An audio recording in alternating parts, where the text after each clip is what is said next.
It was nice to hear from you. I did a book reading back when my book first came out, which was in 2014. So I must have been at the library somewhere between 2014, 2015. And so thank you so much for inviting me back, and I really appreciate it. So I'm going to share my screen, and if you do have questions, please feel free to ask. I'd like to keep things really informal, though I do have the PowerPoint to share with you. But before I start, what I found is that there are kind of a lot of different types of things going on right now where everybody is, obviously hunkered down at home. And I've been working from my home for well over probably 30 years at this point, though I do look like I look very young for that, but no, I've been doing it for well over a very long time. So the adjustment for me was not that difficult with everything that happened, except that now I'm not going out as much to lunches or to networking events or anything like that. So it's definitely different. And then there are folks who have worked from home who have spent a day or two here or there working from home, and now all of a sudden they're working from home and there's no real light at that end of that tunnel right now. And so that that's a whole other type of person. Then there are people who are home and they can't do their jobs. I have some clients who are in California who are dental hygienists. They can't do dental hygiene from their home. So all of a sudden they've got this time, and it's like, what do you do? And so there are all different iterations of what people are going through right now. And so the talk I'm going to give is pretty general for most, but if you have specific things or questions you have, please feel free to ask. I am love to help in any way I can. So let me start to share my screen. And so I call this pivoting during uncertain times, staying productive, focused, and healthy. And a pivot, so I also, besides what I do, I choreograph the Needham High School musicals. And a pivot to me is a dance move where you're going straight forward or in a direction, then you have to make a turn and go in a different direction. And that is really what we are all doing right now. We are pivoting what we are doing, whether it's our home lives or if it's our businesses. And so that's why, the word pivot fits so perfectly with what's going on right now.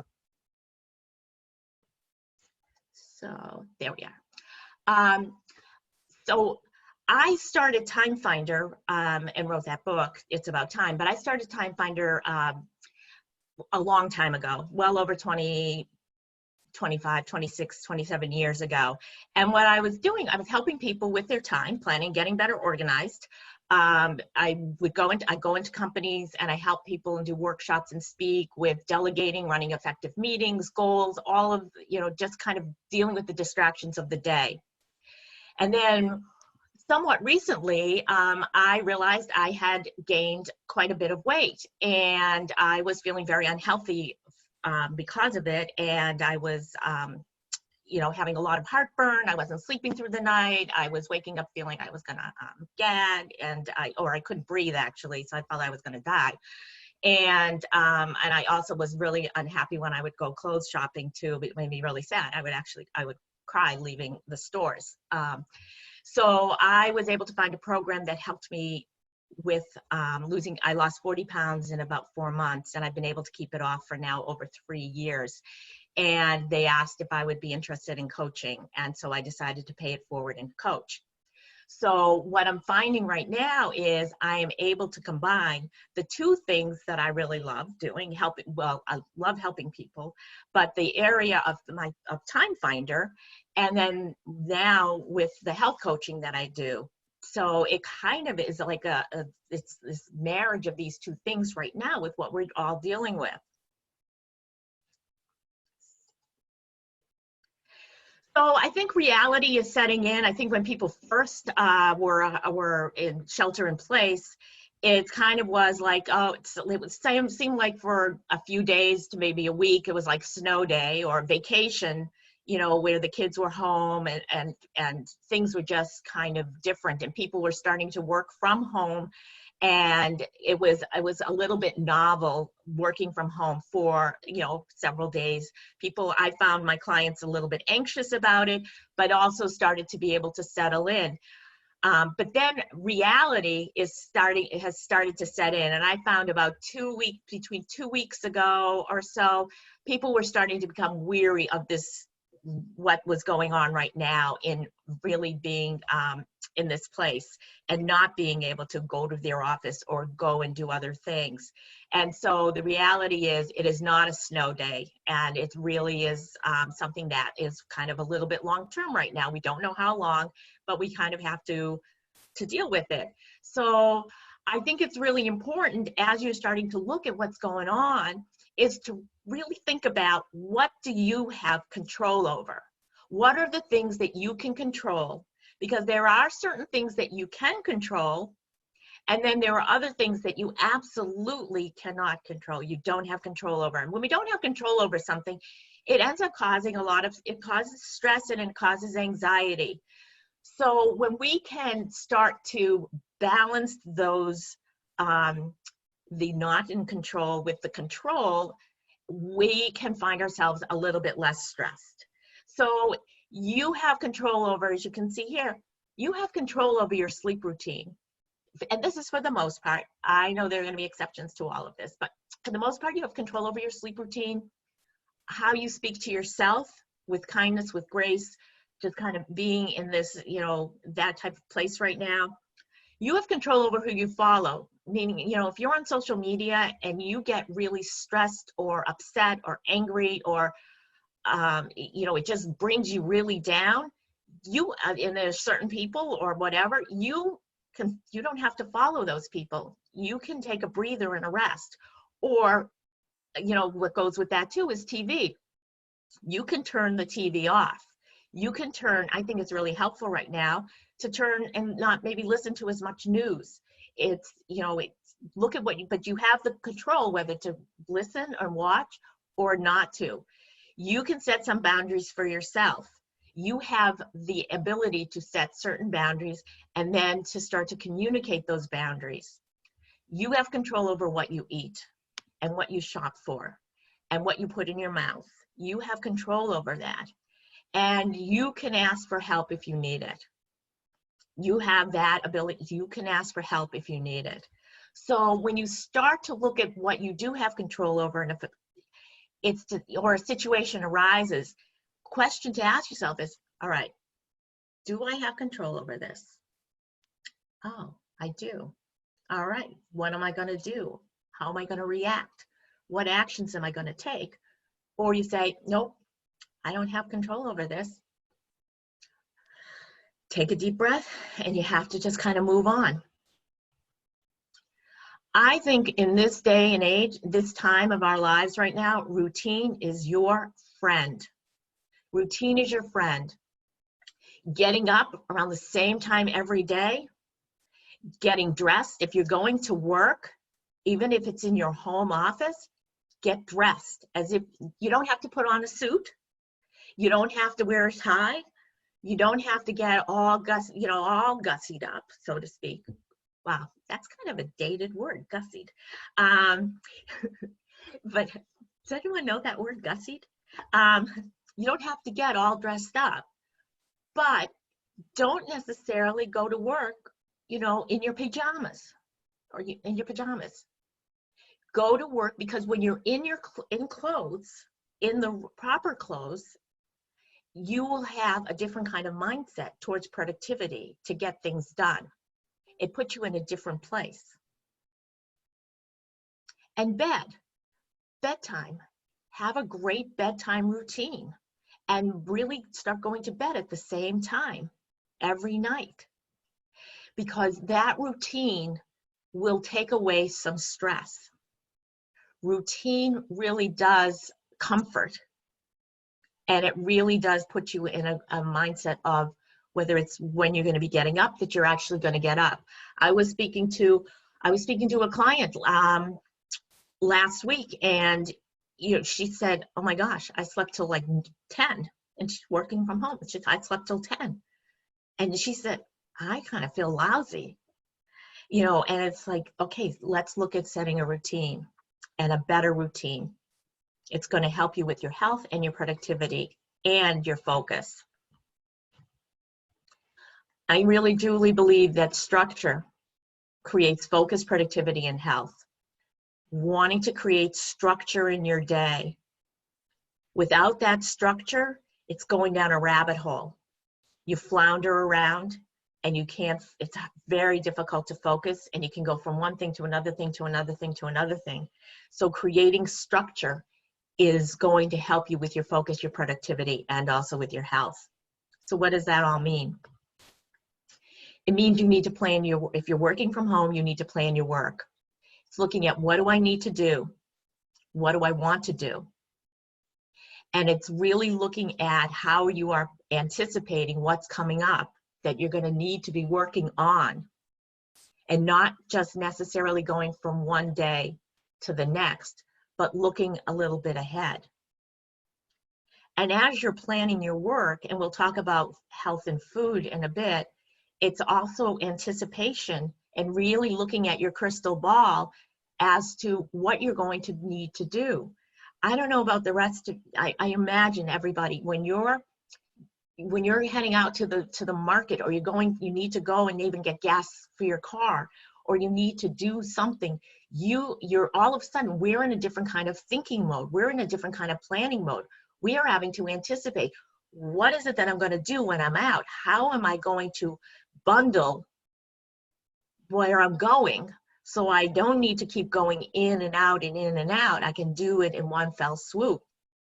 And what am I going to need to take with me if I'm going and doing that? We're all starting to plan. What is it that you need to be doing? And what do you want to be doing? So the planning is going to keep you focused and thinking about what you need to do. I also think as you're at home, it's important to move and to step away from your desk. And the program that I'm involved in, Dr. Anderson, Dr. Wayne Scott Anderson, who was co-founder of our program, came up with this thing he calls NEAT, non-exercise activities thermogenesis.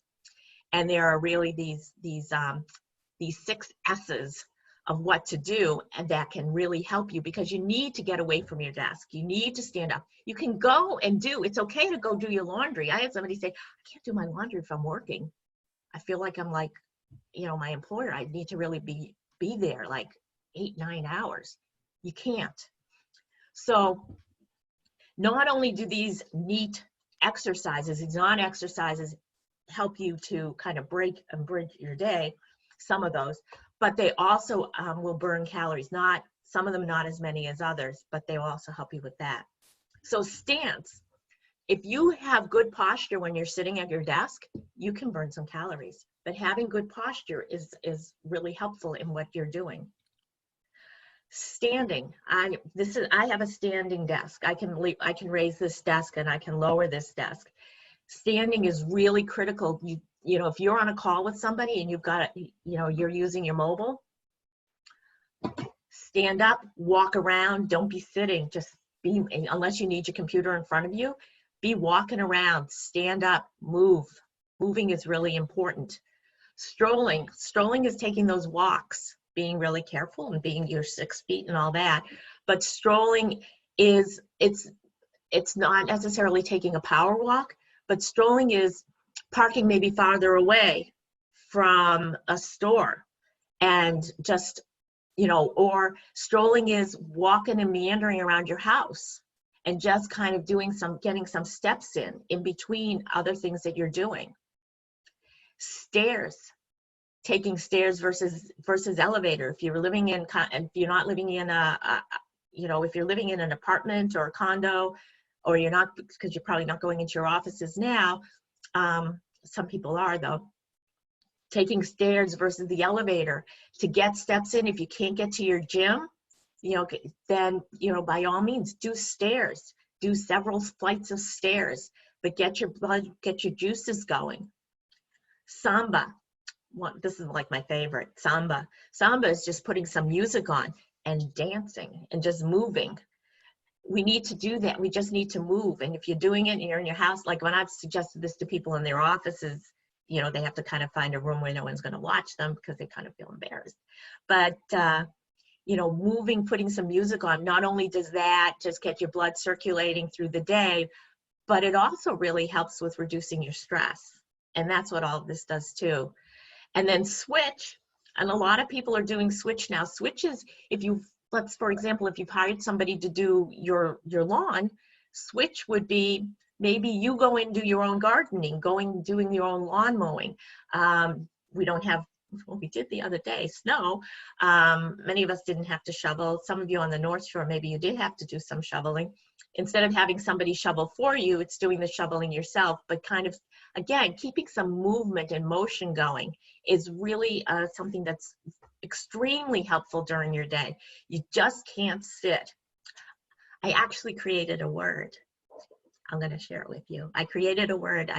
I've been doing Zooms for probably like 5, 6, 7 years when Zoom first came out. But now everybody's on Zooms. Obviously we're on a Zoom now. And I said, but people are on too many Zooms. They're going to get Zoom butt. Zoom butt. Anyway. So non-exercise is really helpful. Non-exercise is creating motion in your day. If we were at another time, I would play this Don't Stop Me Now, which is one of my favorite Queen songs, and I'd get you all up dancing. But I'm going to move on, and you might be relieved. Oops, there we go. There's also exercise. So if you love to do exercise and you can't get to the gym, look at ways that you can do a little bit more intense exercise, intentional exercise. That's different from the motion of NEAT. You know, many people are not working out. You know, the average 3-day, you know, the average 3-day per week workout uses less than 2% of your 168 hours a week. So meaning that you can do 3 days a week of something intense. It's not going to take time, because a lot of times people say, oh my gosh, I just don't have time to do the exercise. You want to make that time to do exercise. A lot of times people say they don't have the knowledge, they don't know how to do it, or the environment or the support. Right now, the environment for exercise is really our homes. It's really maybe outside in our yards, but finding ways to have that intense exercise, keeping motivated to do the exercise, it's really important. It really does help reduce the stress, and really having the, you know, looking at using good energy for that. And these are just reasons why there are barriers to exercise. Sometimes it's cost. Well, right now, that's probably not a barrier for so many people. So currently, junk food, sugar, and alcohol suppress the immune system. Now, the other day when I went to the grocery store, there was no ice cream in the ice cream cases. There were the aisle with all the chips and whatever, pretty much picked over. And alcohol, I'm not going to go into the alcohol part of it, but this is not the time to suppress the immune system. We need to be staying healthy, and that junk food and to comfort us, and the sugar and the alcohol suppress that immune system, and we really need to be careful with that. So we need to develop healthy habits for eating. So eating 6 small meals a day and snacks is a healthier way to eat than 3 meals a day. So get your healthy snacks together. You want to eat every 3 hours. You want your portion size, you want a lot of protein, low carbs, and healthy fats. So all of this, that healthy eating, is going to help you get through your day. It's going to help you with that healthy mind and being really productive. You want to go through and clean up your kitchen. You want to have lean and green meals, so you want to have veggies, and you want to have high protein meals, and you want to drink water, lots of water throughout your day. Keeps your head clear. Water has so many health benefits, it's crazy. And something maybe you don't know, I'm going to take a sip. Something you may not know is that if you drink water first thing in the morning before you brush your teeth, before you even brush your teeth, you are drinking healthy bacteria. It's healthy bacteria for you. So before you even brush your teeth, drink some water. Drink a cup of water, a glass of water. But eating healthily right now, there was an image I saw on Facebook that says when we come out of isolation, people are going to be overweight, pregnant, and alcoholics. We don't want to be overweight. Maybe some people want to be pregnant, and we don't want to be alcoholics. So we really need to start looking at how to be eating healthy. So looking at your kitchen, getting it cleaned up. I know when I'm talking to clients that, you know, I've got some clients who their college kids are home now. All of a sudden the house and the cabinets, the pantry look different with the food that's in there. And it's really difficult because there's a lot of temptation. And so it's really having an idea and a plan for what you're going to be eating each day. It's creating and planning what you're going to be eating every day. And where I think 6 times a day, it's planning out those snacks, the dinners that you're going to be having. It's having a meal so for example, here's a healthy plate, a 9-inch plate with 50% should be fruit and veggies, 25% protein and 25% starch. A food scale is really helpful, but you want to be able to start doing some of the meal planning that you need. And I've been suggesting to my clients, have a master list of the things that you like to cook, and looking at healthier recipes, so that when you go to the store, you have your list. You have your list ready. Nobody wants to spend a lot of time in the supermarket these days. You want to plan for it and anticipate what it is you're going to be cooking. So you want to have a list for at least the week. Sometimes what I've suggested to clients is have a day of the week that's a different kind of food group. So for example, Monday could be your chicken, Tuesday could be beef, Wednesday could be a vegetarian meal, Thursday could be a healthy pizza with cauliflower rice, Friday could be fish, Saturday could be a burger night or a taco, something, and you can use tacos. You can have romaine lettuce for your taco shell if you're looking to do it healthier. But avoid high calorie, high fat meals and snacks. So avoiding whole fat dairy, processed deli meat. You can see the list here. I don't have to read it to you. These are things to avoid so that you're eating healthier, because this is a time to be healthy and to stay healthy.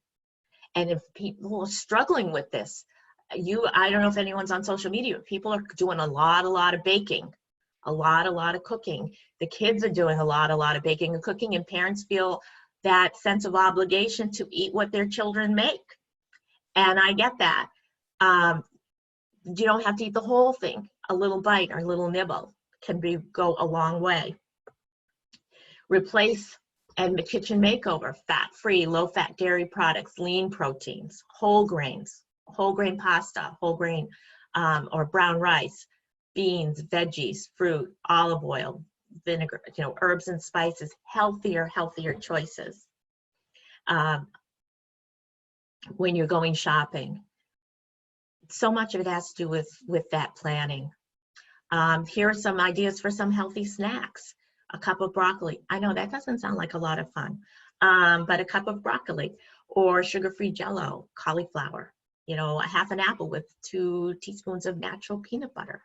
I mean, there are definitely, you can have some healthy choices, but looking at making the decision to start looking at health and healthy choices.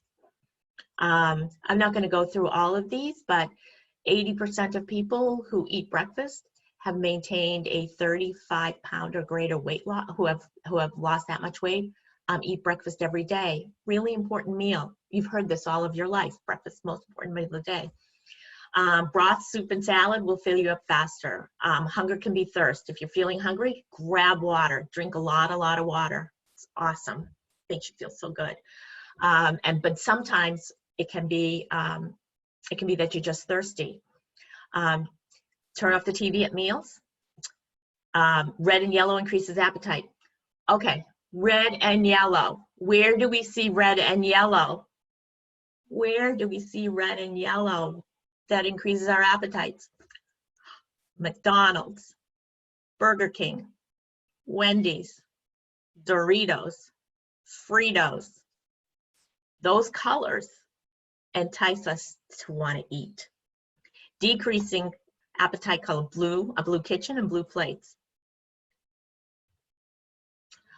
Fitness is great, 20% of exercise, and 80% nutrition. So you can't outrun your fork. So a lot of exercise is wonderful to reduce the stress, but most of weight loss, if you're trying to lose some weight, is really all about what you eat, what you put in your mouth. So healthy habits to decrease some stress. You know, there's an acronym, and I don't have it in the slideshow, but I'm going to just share it with you. I think it's really important when you're going to be eating, to just go back to eating before, and it helps with this as well, with stress, is really understanding why you may be hungry. And the acronym is called BLAST, B-L-A-S-T. And when you start to understand why you may be looking at hunger, are you bored? B, bored. Are you lonely? Are you angry? Are you stressed? Or are you tired? That's when we tend to eat a lot, when we're bored, lonely, angry, stressed, or tired. When you start to recognize what you're feeling, then you can start to take actions, and I'll talk about some strategy in a moment with that. But to reduce stress, you've all heard, breathe deeply. Just breathe in and breathe out. Breathe in and hold it, and breathe out. Unplugging, we are so plugged in. We are so plugged in. And we have to find times to unplug, to turn them off. Turn off the phone, turn off the computer, turn off the TV, turn off and just be with ourselves and have some quiet time. So much we can do just being and sitting with ourselves and finding a place to be where we can find quiet. Sleep, limit your caffeine, set a specific, we talked a little bit about this earlier, bedtime, I mentioned it, you know, women, 7 hours is great, men really do need 8. Routine, again, routine, when you wake up, no snooze alarm. Snooze alarm is really makes you, it's exhausting. It makes you wake up more tired than if you just got up at the time you set your alarm for. If you're always snoozing for 15 or 20 minutes, set your alarm for 15 or 20 minutes later and just get up at that time. Avoid eating within 3 hours of going to bed. 20 minutes, you know, if you need a power nap, and resolve some personal issues before going to bed so you go to bed nice and sleepy. When you're working from home or you're at home, you set boundaries for yourself and for others. And it's easy for those lines to blur, but you want to set those boundaries. The calendar is truly your friend, and it's really a way to help you focus and be productive. And if you're working from home, it's looking at how are you blocking out time. Block out time for those breaks. Block out time for exercise. Block out time for your meals. Block out time for just if you need to get out of your house. Block out time. Use the calendar. Embrace the calendar. If you're at home and you're not working, like I mentioned, the dental hygienists that are my clients, they still, and they are starting to really, again, to create structure in their day because they need to have the structure. Even if they're not working, with projects, blocking out time for projects, blocking out time for, if you're working from home even, blocking out time for play, blocking out time for fun, you know, making sure you're getting that time. When you start blocking things out, and you'll find not only it's not even just about productivity, but it really releases the stress of kind of, it just releases that stress of thinking, oh gosh, what am I going to do next? What do I need to do now? And that structure really is a release. And it's not about creating rigidity.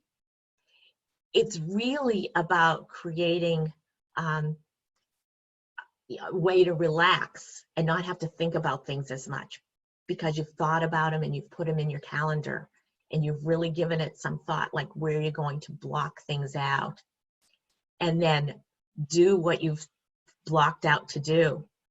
But taking that time away from others, from the work, is really going to be critical to your productivity. You know, when I worked with people before all of this happened that were working in offices, and they would say, oh, I don't even have time to go to the bathroom. Oh, I don't have time to take lunch. Doing your mind, and doing their mind, their body, well, body going to the bathroom, of course, a disservice, because you just cannot be productive when you don't get away from what you are doing and letting your mind just kind of relax. So this is a great strategy for a lot of things in life. Stop, challenge, choose. And this is another, something else that Dr. Anderson has created, stop, challenge, choose. And what it is, it's really about kind of talking to yourself. Whether you're getting a negative feeling, or you're going to do something that you know is making an unhealthy choice, like you're reaching for a bag of chips, and you know you really don't want to have the chips because you're really trying to stay and be healthier, and you're ready to reach for it, you can start to feel in your body and in your mind saying, wait a minute, just stop for a moment. And you take that deep breath. And then you start having a conversation. Is this really helping me towards my goals? Is this going to make me feel so much better 10 minutes from now after I've had those chips? Am I going to be happy with myself? Am I going to be disappointed with myself? How am I going to feel after I've done it? And what do I want? What do I want for myself? And is this choice going to help me? So you go through challenging yourself. And then you look at, okay, so what choice am I going to make? Hopefully it's a healthier choice.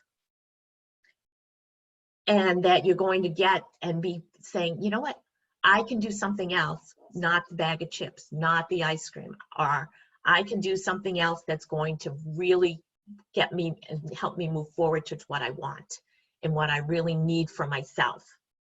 And so the stop, challenge, choose is not only with food, but it's with so many other things in your life. You know, it's like, am I going to, you could be in a state of, you could be angry with somebody, or some issue, something that came up.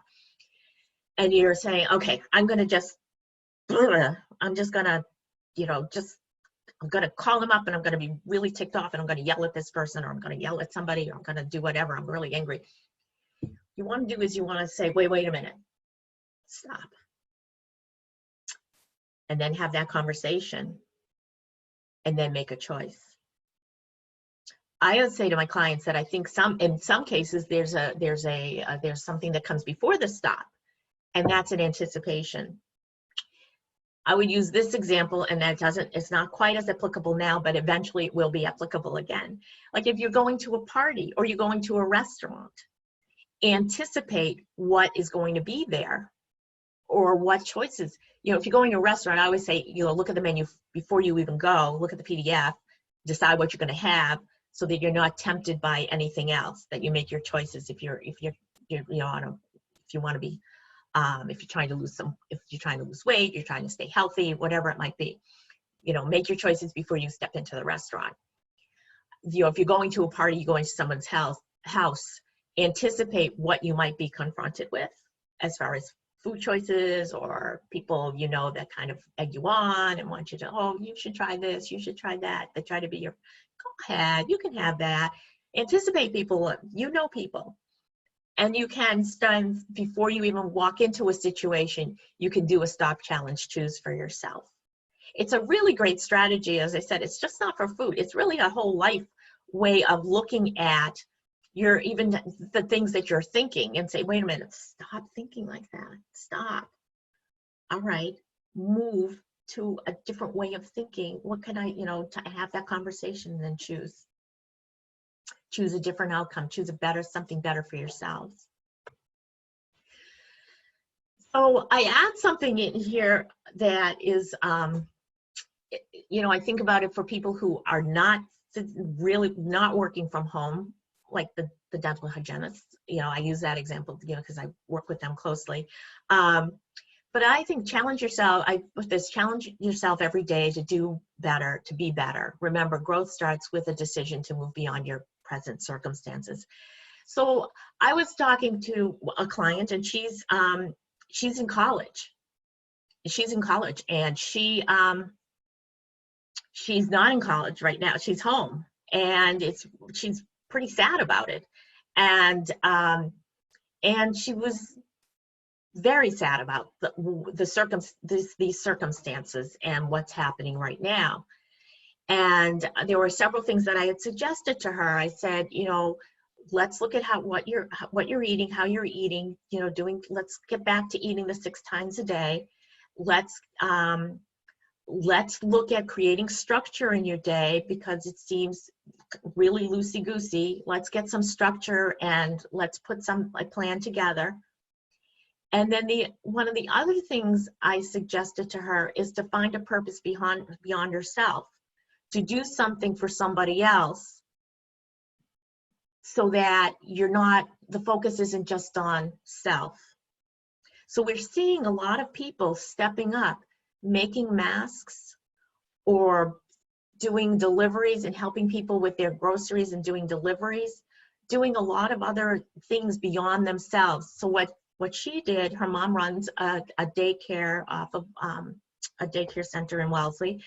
And what she decided to do was, because the kids aren't in school, is to read stories to the kids.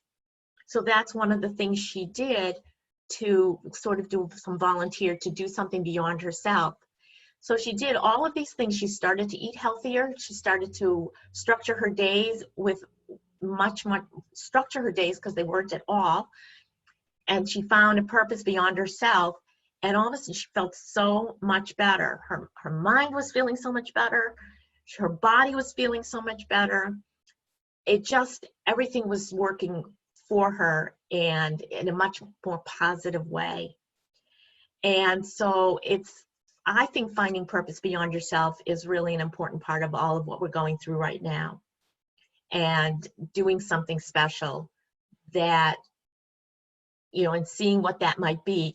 And that can be just making the phone calls to people who are shuttered in place. They can't go out, and just making some phone calls.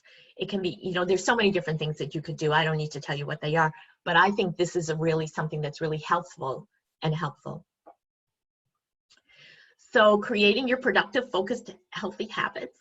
I would love to know, as we open up, what you are, for you to think about. You don't have to share necessarily, but what is your top takeaway from what we just spoke about, and what will be a next step to build some structure, routine, and health into your life, or into your days. So that's what I've got. So pivoting during the uncertain times, staying productive, focused, and healthy. And I would love to just answer any questions, or have a bit of a discussion about it, see where we're at. So I will stop sharing my screen. Excellent, Mitzi. Excellent. So if anyone would like to ask Mitzi a question, if they could just physically raise their hand. If they're on video, I'll unmute you. And if you're not sharing your video, which is fine, if you could just type something into the comment chat box, I'll unmute you. So did anyone have a question for Mitzi? We can take about 10 minutes of questions here. Robert needs to see the NFL draft at 8. So we're going to unmute. Mary's up first. All right, Mary, you're on. Thank you. Hi, Mitzi. I do have a question. I was very interested in the definition that you gave of the word blast. and I tried to quickly write down all of those and didn't complete it. So if you could give me those definitions again for the Sure. letter B. Sure. B is bored. Bored, okay. L is lonely. Lonely, gotcha. A is angry. Angry, S is stressed. stressed. And T is tired. Thank you so much. Honestly, yeah, felt all of that this week, and it applies. I think applies to everybody, and that's a real. I like that acronym. That's a really good way to ask myself that question: how am I feeling, so that I won't eat the chips and the ice cream, which I have done. Yeah, I think that's important. When you start to say, "Well, I'm bored," and you start to kind of figure out what it is, then you can say, Right. "Okay, wait a minute. Let me do something to get me out of here, and move away," because you find, there are certain things that trigger, and you want to step away from the triggers. Absolutely. Well, thank you. I appreciate it. I'm going to remember that, and I've got it written down now, so I'm good. Awesome. Thanks very much. Good. Thank you, Mary. Welcome. What do you? Mitzi, I also love acronyms, so I'm right there with Mary. And I feel like so much of this was applicable to me. So I needed to hear a lot of these things, so thank you. Lisa wants to know, what do you do when it is very dreary outside and you feel depressed? So, Lisa, I would ask you, what are some things that really bring joy to you? I can share with you what brings me joy. So it kind of can take me out of a funk. But it's really looking at what brings you joy. So, and then being able, and if it's not something that's physically around you, like for me, so I'll just share for me, and maybe some of you, Broadway show tunes, music just has such an impact on my emotions. I actually can be like, so if I have like a group of happy songs that really keeps me happy. But sometimes, like if I'm all of a sudden listening to something that's a little bit more emotional song, I can just go from happy to tears even. I don't know, music has that impact. I love to dance, that's my choreograph. So I love to dance and to move. It's, if there's somebody special and, that you love, reach out to them and call them and just have a phone call or schedule a Zoom with them. It's the other thing that can be really helpful when it's dreary outside is to still move around. If you've got stairs in your house, go up and down the stairs. If you find ways to move, those are some ideas that might help. You can go for a drive in your car. Just take a drive, even if it's dreary outside, and go to, if there's a lake near you, or journaling can be really helpful. Picking up a book that you love or a new book, all of those kinds of things. Writing a story, just doing something things like that. Does any of that, Lisa, does any of that help? She says yes. Thank you. Okay, good. My battery is low and I need to close out. We just lost Ed from a low battery. That's okay. Did anyone else have any questions for Mitzi before we wrap up? We still have a few more minutes if folks want to ask a question. They can just raise their hand. Think we're good? Robin unmuted herself. I unmuted myself, yes. Oh, I'm sure. trying to think of a question. Robin just doesn't want this to end. I don't want it to end. It's been so wonderful. Yeah. You talked about setting boundaries, Mitzi. Could you just speak a little bit more about that, particularly for my friends who have children at home and they're trying to work from home? How does one set boundaries? So part of it depends upon the age of the children and what kind of boundaries you can set. For younger kids, there's a difference.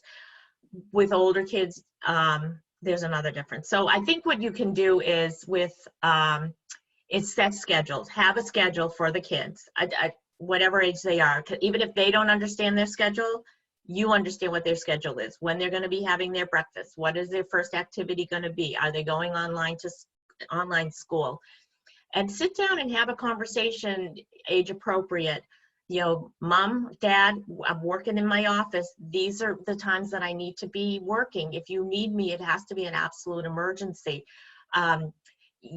But then also with those kids, schedule time to go and visit with them, and, you know, have an abundance, and I mean an abundance of different types of activities that they can do, and vary them from different kinds of media, whether it's sitting and coloring or doing jigsaw puzzles, smaller jigsaw puzzles, bigger, you know, not necessarily 1,000-piece jigsaw puzzles depending on their age, but even 25, 50 pieces.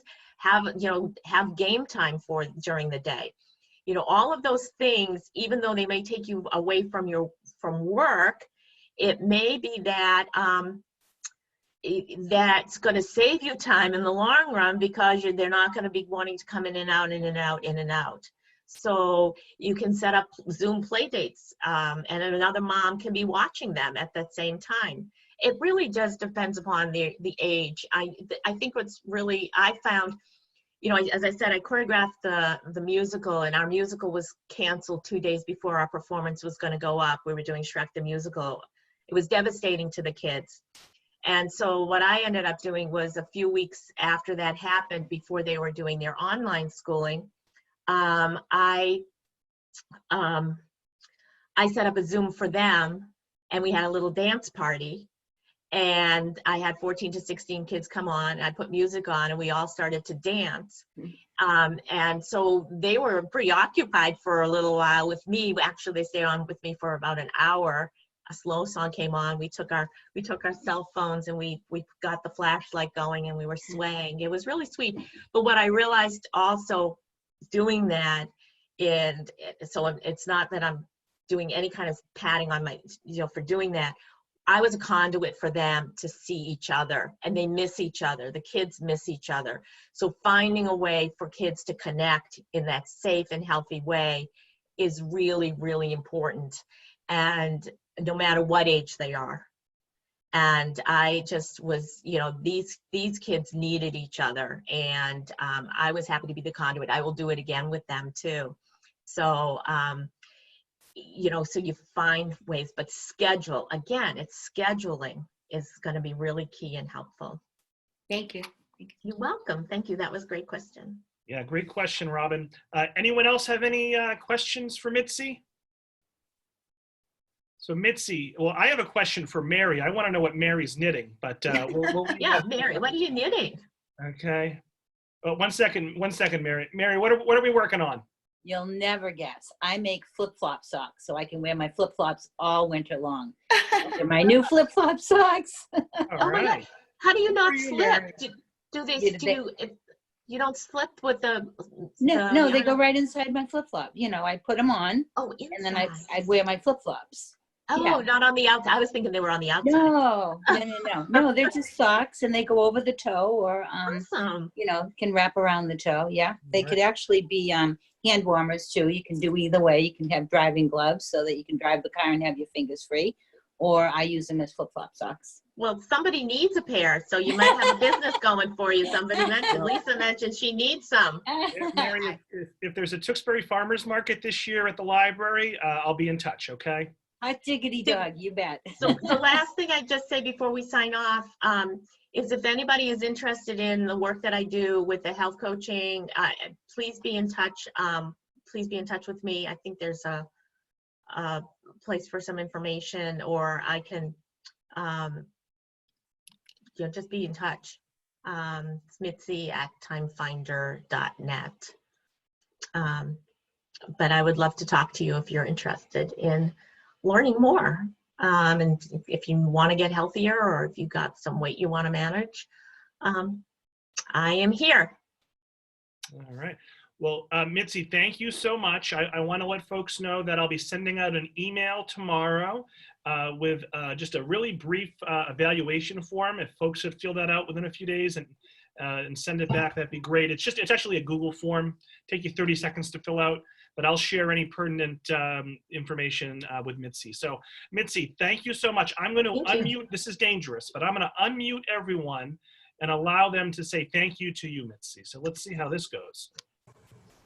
All right. Thank you so much, Mitzi. Thank you. Thank you, Mitzi. Thank you, Enjoyed it. All right. Thank you. Thank you. Have a good night, everyone. Thank you so too. much, Mitzi. And I'm going to end the meeting right here. All right. Thank Okay. you all so much. Have a Thank good you. night. Good night. Good night.